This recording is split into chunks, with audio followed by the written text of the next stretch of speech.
നിങ്ങളുടെ ഇഷ്ട പരമ്പരകൾ എക്സ്ക്ലൂസീവായി സൺ നെക്സ്റ്റ് ആപ്പിലൂടെ തികച്ചും ഫ്രീ ആയി ഇപ്പോഴേ ആപ്പ് ഡൗൺലോഡ് ചെയ്യൂ.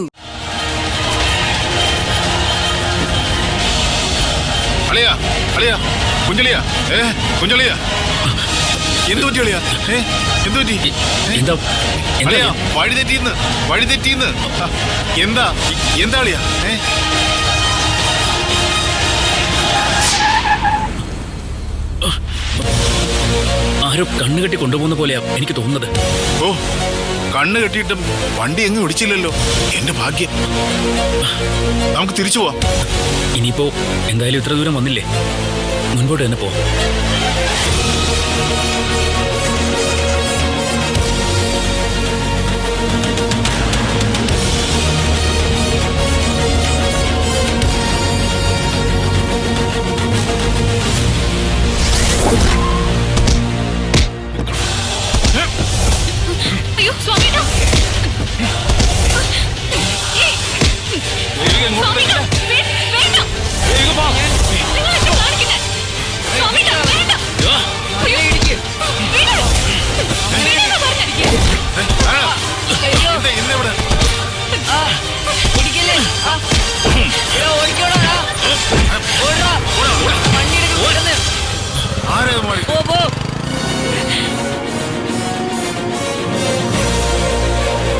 കുഴപ്പമൊന്നുമില്ലല്ലോ. കറക്റ്റ് സമയത്ത് സിദ്ധു സാർ എത്തിയത്. അളിയൻ സ്വയം വന്നതല്ലെന്നേ, ആരോ കണ്ണു കെട്ടിക്കൊണ്ടുവന്നതാ. അല്ല, ദേവിക സൗമ്യേട്ടനും കൂടി എവിടെ പോയത് രാത്രിയിൽ? നീരഞ്ജൻ ഡോക്ടറുടെ മോള് ഹോസ്പിറ്റലിൽ അഡ്മിറ്റ് ആയിരുന്നു. അവിടുന്ന് തിരിച്ചു വരുന്ന വഴിയ. രാത്രി ഒരുപാടായില്ലേ, എന്നാ നിങ്ങൾ വിട്ടോ. അടുത്ത ദിവസം ഹോസ്പിറ്റലിൽ കാണാം, അന്നേരം വിശദമായിട്ട് സംസാരിക്കാം.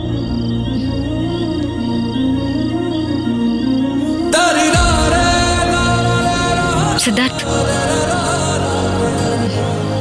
താങ്ക്സ്.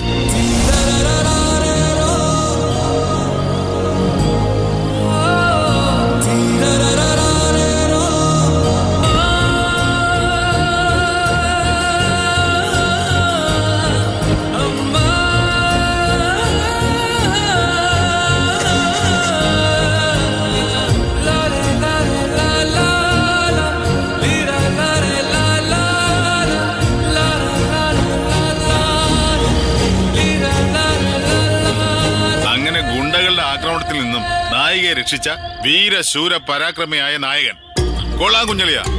അങ്ങനെ നായകൻ എൻട്രി കലക്കി. എന്റെ പൊന്നളിയ, നായകനും വില്ലനൊന്നും അല്ല, ഇതിപ്പോ എങ്ങനെയോ സംഭവിച്ചു പോയതാ. അല്ലളിയ, ഈ പെണ്ണിനെ രക്ഷിക്കാൻ ഈ വഴി വരണമെന്ന് ഇത്ര കൃത്യമായിട്ടുള്ള വിവരം എങ്ങനെയാ കിട്ടിയത്?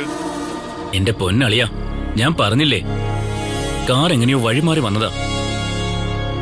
ആരോ എന്നെ ഇവിടെ എത്തിച്ചു. ചിലപ്പോ എന്റെ ഹൃദയത്തിന്റെ ഉടമയായിരിക്കും. എന്തൊക്കെയാളിയാ സംഭവിക്കുന്നത്? എനിക്കൊന്നും മനസ്സിലാവുന്നില്ല.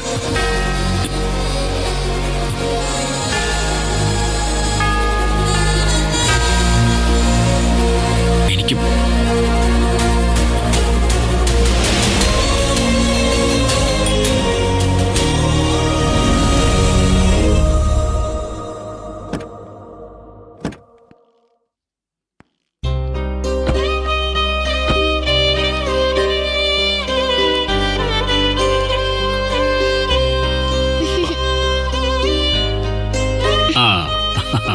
മുത്തശ്ശന്റെ കിങ്ങിണിക്കുട്ടി ഓക്കെ ആയോ?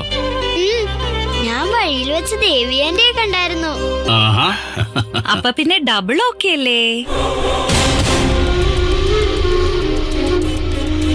കാഞ്ചനയോട് മുന്നേ ഞാൻ പറഞ്ഞതാ നാവടക്കി വെക്കാൻ. ഒരു ഡ്രിപ്പ് ഇട്ടു, ഒരു കുഞ്ഞ് ഇഞ്ചക്ഷനും. ശ്രുതിമോളെ കുത്തിവെക്കുന്ന കാണാൻ കെൽപ്പില്ലാത്തോണ്ട് ഞാൻ ആ ജോലി കാഷ്വാലിറ്റിയിലെ ഡോക്ടർ കിരണിനെ അങ്ങ് ഏൽപ്പിച്ചു. ഭാവിയിൽ മുത്തശ്ശനേക്കാളും അച്ഛനേക്കാളും വലിയ ഡോക്ടറാവേണ്ട ആളാ ശ്രുതിമോള്. അവൾക്കെന്ത് സൂചിയും കുത്തിവെക്കും.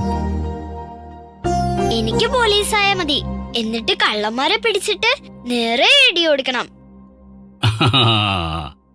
അപ്പൊ മോളുടെ ആദ്യ അറസ്റ്റ് നമുക്ക് ഇവിടെ നിന്ന് തന്നെ ആവാം. മോളുടെ അപ്പച്ചിയമ്മേ. ഞാൻ മോളെ കിടത്തിട്ടെ.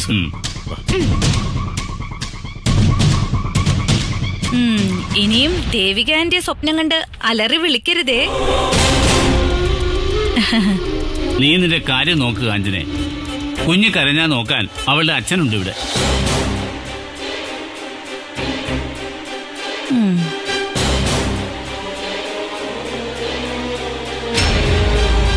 അച്ഛനെവിടെയുണ്ടേ?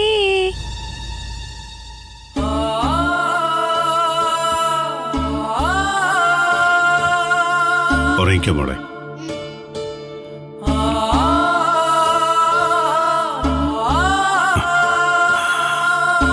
സുഖമായിട്ട് ഉറങ്ങിക്കോ. Good night.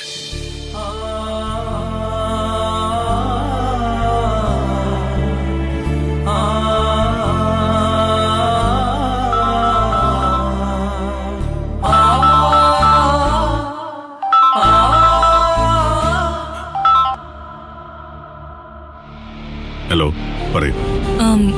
ശ്രുതി മോള് വീട്ടിലെത്തി. ഉറങ്ങി. വേറെ കുഴപ്പമൊന്നുമില്ലല്ലോ?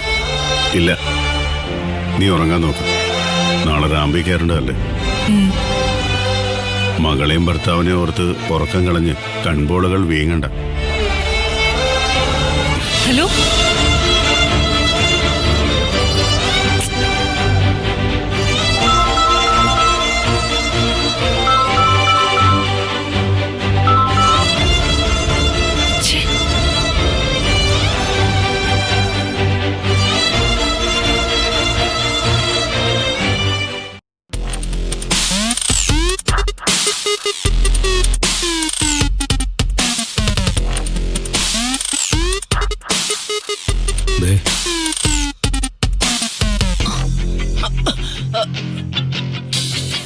അമ്മേ, ഏയ് ഇങ്ങനെ ഇരുന്ന് ഉറക്കം തൂങ്ങി മൂക്കൂത്തി വീഴാതെ പോയി കിടന്ന് ഉറങ്ങാൻ നോക്ക്.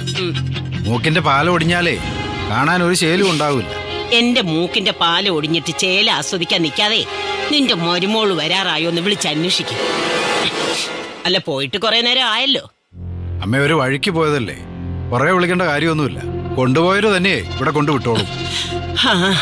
ഏതു വഴിക്കാ പോയെന്ന് ആർക്കറിയാം. എന്റെ അമ്മയുടെ വായിക്കകത്ത് നല്ലതൊന്നും വരത്തില്ലേ? എടാ, ഞാൻ കണ്ണും കാതും കൊട്ടിയടച്ചേ വായും മൂടിക്കെട്ടി ഒരു മൂലക്കിരിക്കാം. അപ്പൊ നിനക്കും നിന്റെ അച്ഛക്കും തൃപ്തിയാവുമല്ലോ.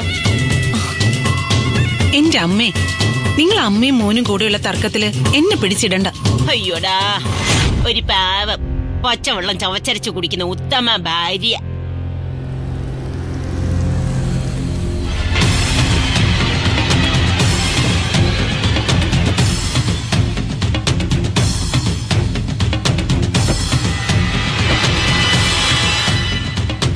ഓ, ഇന്നത്തെ നൈറ്റ് ഡ്യൂട്ടി കഴിഞ്ഞെന്ന് തോന്നുന്നു. നിത്യേ, അഭിപ്രായം പറയാൻ നിന്നെ ആരും ഇങ്ങോട്ട് വിളിച്ചില്ല. നാവടക്കി നിന്നോണം.